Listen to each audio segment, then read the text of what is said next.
Welcome to MS Creative Kids. We provide value-based education focusing on child-centric learning. Our environment ensures a solid foundation with qualified, nurturing teachers. Discover Islam's basics alongside sensory learning, hands-on experiences, interactive games, and captivating classrooms. आज शाम राष्ट्रपति भवन में नामजद वज़ीर आज़म मोदी की हलफबरदारी की तकरीब होगी, जिसके इंतजाम तेज़ी से जारी हैं। मोदी आज शाम 7:15 पर तीसरी मियाद के लिए हलफ लेंगे। मीडिया की अहम और अफसानवी शख्सियत रामोजी राव की आखिरी रसूमात अब्दुल्लापुर मेट के करीब रामोजी फिल्म सिटी में तमाम सरकारी एजाज़ात के साथ अंजाम दे दी गई। आंध्र प्रदेश के नामजद वज़ीर आला एन चंद्रबाबू नायडू उनकी अर्थी के जुलूस में शामिल हुए और उनकी अर्थी को कंधा दिया। उन्होंने रामोजी राव की खिदमत को भरपूर खराज अकीदत भी पेश किया। हैदराबाद की बागहार लोकसभा नशिस्त से सदर मजलिस बैरिस्टर असदुद्दीन ओवैसी की कामयाबी पर उन्हें मुबारकबादियों का सिलसिला जारी है। मुहिबान मजलिस की बड़ी तादाद पार्टी हेडक्वार्टर्स दारुसलाम पहुँच रही है। इन अफराद ने दारुसलाम पहुँचकर सदर मजलिस को मुबारकबाद पेश की। रियासती वजीर श्रीधर बाबू ने अमेरिका के अटलांटा में ATA बिजनेस सेमिनार में शिरकत की। इस मौके पर खिताब करते हुए उन्होंने कहा कि पायदार IT और सनतों की तरक्की, मजबूत सकाफत को फ़रोग़ देने, जिद्दत तराजी को आगे बढ़ाने और सनतों को बाख्तियार बनाने के साथ साथ कारोबारी सलाहियतों को परवान चढ़ाने की ज़रूरत है। उन्होंने कहा कि अफरादी क़ुव्वत की महारत में इजाफे के लिए पॉलिसियों के ज़रिए रोज़गार के वाफिर मौक़े पैदा करना चाहिए। छोटे और दरमियानी दर्जे के कारोबारी इदारों को हैदराबाद और तेलंगाना में मदऊ करके तरक्की को नई सिमत देने की ज़रूरत है। मरकजी काबीना में बंडी संजय और किशन रेड्डी को शामिल किया जाएगा। इन दोनों को हाईकमान से फ़ोन कॉल मौसूल होने के बाद ये दोनों अरकान पार्लियामेंट कौमी दारुल हुकूमत नई दिल्ली रवाना हो गए। मजलिस रुकन असम्बली जाफर हुसैन मेराज ने दारुसलाम में 5,80,000 रुपये मालियत के CM रिलीफ फंड के चेक्स 15 इस्तीफादा कुनिंदगान के हवाले किए। ग्रुप 1 इम्तिहान में 1 मिनट की ताख़ीर से पहुंचने वाले कई तलबा को इम्तिहानी मरकज़ में पहुंचने से रोक दिया गया। तेलंगाना पब्लिक सर्विस कमीशन की जानिब से आज रियासत भर में ग्रुप 1 प्रिलिमिनरी इम्तिहान मुनक़िद किया जा रहा है, जिसके लिए इंतजामात किए गए हैं। ग्रुप 1 की 563 जायदादों के लिए ज़ायद 4 लाख उम्मीदवारों ने दरख्वास्तें दाखिल की हैं। हल्का असम्बली बलकपेट के बाग जहां आरा में मजलिस रुकन असम्बली अहमद बलाला ने मुफ्त हेल्थ कैंप का इफ्तिताह किया। इस मुफ्त कैंप में मायत्री हॉस्पिटल के डॉक्टर्स और स्टाफ की टीम ने मरीजों का मुआयना किया। इस मौके पर सलाम शाहिद कारपोरेटर छावनी के अलावा इब्तदाई मजालिस के सुदूर मोतमदीन भी मौजूद थे। महकमा सिविल सप्लाईज के अहदेदारों ने हाई कोर्ट में दावा किया है कि गुज़िश्ता 5 बरस के दौरान तेलंगाना में 10,000 करोड़ रुपए का राइस स्कैम हुआ है। उन्होंने कहा कि राइस मिलर्स ने अवामी निज़ाम तकसीम के चावल काला बाजार मुंतकिल किए। अहदेदारों के साजबाज के जरिए 2019 से 2023 के दरमियान ये स्कैम किया गया। RF Rizwan corporator red hills ने बाजार घाट में सीवरेज लाइन के कामों की पेशरफ्त का मुआयना किया। उन्होंने मौसम बरसात के लिए तैयार रहने की अहदेदारों को हिदायत दी। तेलंगाना के आज़मीन हज का लगेज हैदराबाद से चेन्नई पहुंच गया है। ये लगेज चेन्नई हज हाउस से चेन्नई एयरपोर्ट ले जाकर आज़मीन हज के हवाले कर दिया गया है। तापुर में 40 साल शख्स के कत्ल की वारदात कल शब पेश आई। राजेंद्र नगर पुलिस ने कहा कि मकतूल की शिनाख्त राजेंद्र नगर के रहने वाले मोहम्मद लईक के तौर पर की गई है, जिसने बार एंड रेस्टोरेंट में अपने साथियों के साथ पार्टी की और राजेंद्र नगर रोड की फिश बिल्डिंग के करीब पहुंचा। इस मौके पर इसके साथियों के साथ झगड़ा हुआ, जिसके बाद इसके साथियों ने लईक पर चाकू से हमला कर दिया और इसका गला काट दिया। मेरा नाम मुशर्रफ है, ये मेरे भाई है, इनका नाम मोहम्मद लईक है और फिश बिल्डिंग इनका आज 11:30-12 बजे के टाइम पे मर्डर हो चुका है। और इनके साथ जो थे मार्केटिंग में बाहर में बैठ के लोग 5-6 जने पिए। इसके बाद पिलर नंबर 258 के आके थोड़ा जो भी हल्का होने का हो रहे थे। बहजमबाजी में क्या करे 3 से 4 लोग हमला कर दिए 5-6 जने मिलके इनके ऊपर हमला करने से एक इंसान उसमें फंस गया और इनको जान से मार दिए। नाम क्या था? मोहम्मद लईफ था। तो मेरे को एक फोन आया था, कोई अननोन पर्सन थे, पहचानत के थे बस्ती के, उन्होंने बोले कि आपके भाई का ऐसा इंतकाल मर्डर हो गया बोल के। तो मैं आके देखा था वहाँ। हाँ, चल रही थी सांस। थोड़ा पब्लिक या पुलिस वाले कॉर्पोरेट नहीं करने की वजह से एम्बुलेंस देर से आ गई। हम लोग ट्रॉली में डाल के ले लेके आए इधर। अभी मालूम हुआ कि इधर हो गया।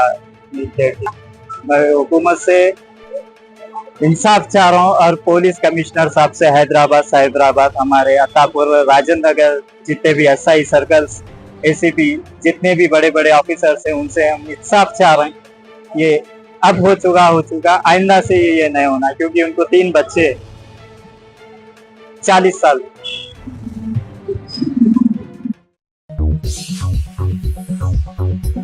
रिजर्वेशन के रुकने पार्लियामेंट राम मोहन नायडू ने दो टोक अंदाज में कहा है कि आंध्र प्रदेश में मुस्लिम रिजर्वेशन पर उनकी पार्टी के मौक़िफ़ में किसी भी किस्म की तब्दीली नहीं होगी और इस रिजर्वेशन का तहफ़्फ़ुज़ किया जाएगा। उन्होंने मीडिया से बात करते हुए कहा कि तवील अरसे के बाद तेलुगु देशम पार्टी का मरकजी वजीर होगा, ताहाल उनका कोई मुतालबा नहीं है।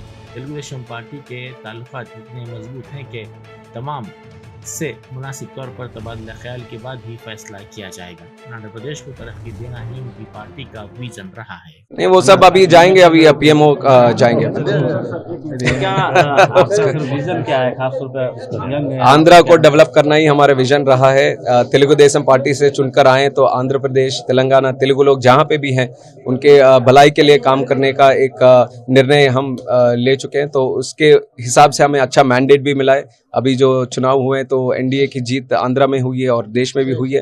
तो केंद्र नरेंद्र मोदी के सहायता से आंध्रा को आगे बढ़ाना चाहते हैं।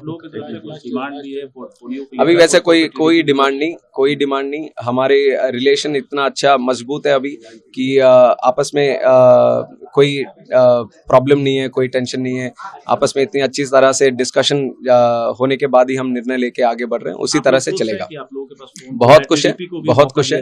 बहुत खुश है क्योंकि ये बहुत दिन बाद हमें टीडीपी में केंद्र मंत्री फिर से बनने का एक मौका मिला है और उसके आगे केंद्र जिस तरह से सपोर्ट करना चाहती है आंध्र प्रदेश को, उसमें भी बिना कोई रुकावट के साथ पूरी तरह से उनका मदद हमें मिल रहा है। तो बहुत खुश है। चंद्रबाबू का बड़ा रोल है इसमें। यस, जरूर है कि आज ही नहीं, पहले भी आप देखिए केंद्र सरकार में कभी पहले भी गठबंधन जब हुए थे उसमें भी उनका बहुत बड़ा रोल था, आज भी होने वाला है। और वो केंद्र हमारे नरेंद्र मोदी के नेतृत्व में हम आगे बढ़ेंगे। आरक्षण भी बड़ा मुद्दा बन गया था, क्या उस पे आप लोग उस पे कोई चेंज नहीं होगा। हम उसके आरक्षण का संरक्षण करेंगे। कांग्रेस पार्लिमानी पार्टी सदर सोनिया गांधी ने लोकसभा इंतखाबात के नतायज को वज़ीर-ए-आज़म मोदी की सियासी और अखलाकी शिकस्त करार दिया। लोकसभा इंतखाबी नतायज पर वज़ीर-ए-आज़म मोदी की सियासी और अखलाकी हार करार देते हुए उन्होंने कहा कि वो क़यादत के अखलाकी हक से महरूम हो चुके हैं। पार्लियामेंट के सेंट्रल हॉल में नवमुंतखब अरकान पार्लियामेंट से खिताब करते हुए उन्होंने कहा कि नाकामी की जिम्मेदारी कबूल करने के बजाय वज़ीर-ए-आज़म एक मरतबा फिर हलफ ले रहे हैं। The Prime Minister, who sought the mandate solely in his name to the exclusion of both his party and its allies, has suffered a political and worse, a moral defeat. In reality, he has lost the mandate he sought and thereby lost the right to leadership as well. Yet, far from taking responsibility for failure, he intends to get himself sworn in again tomorrow. We do not expect him to change the substance and style of his governance, nor take cognizance of the will of the people. That is why, as members of CPP, we have a special obligation to be watchful, vigilant, and proactive in holding him and his new NDA government accountable. No longer can and should Parliament be bulldozed like it has been for a decade now. No longer will the writ of the ruling establishment be permitted to disrupt Parliament whimsically, mistreat members, or push through legislation without due and proper consideration and debate. No longer can and should parliamentary committees be ignored or bypassed like they have been since 2014. No longer will Parliament be muzzled and stifled as it has been over the past 10 years. Mumbai airport पर कल हिफाजती कवायद की खिलाफ वर्जी की गई। Indigo की flight ने air India की फ्लाइट से कुछ फासले पर ही लैंडिंग की। इस वाक़े की तहकीकात की हिदायत दी गई है। ATC स्टाफ की इस सिलसिले में सरजनिश की गई।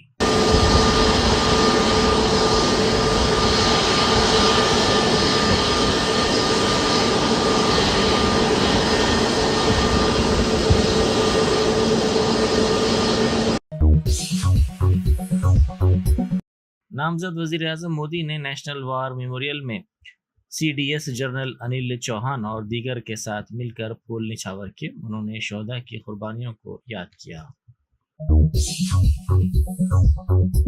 Germanton super speciality hospital, doctor Mir Jawad Zar Khan, senior experienced orthopaedic surgeon, bone fracture, joint replacement, hip replacement और स्पाइन सर्जरी कामयाबी से अंजाम दे रहे हैं। इसके अलावा neuro surgery, cardiology, gynaecology, dental, general medicine, dialysis और फिजियोथेरेपी जैसे शोबाजात में इंतहाई कामयाबी के साथ वाजबी फीस में इलाज किया जा रहा है। शेयरिंग और प्राइवेट रूम्स, अस्पताल में 24 घंटे MRI, CT scan, 2D digital x ray, ultrasound, operation theatre, ICU और लैब की सहूलत दस्तयाब है। आपकी उम्मीदों के ऐन मुताबिक Germanton super speciality hospital, pillar number 150, Attapur, Hyderabad.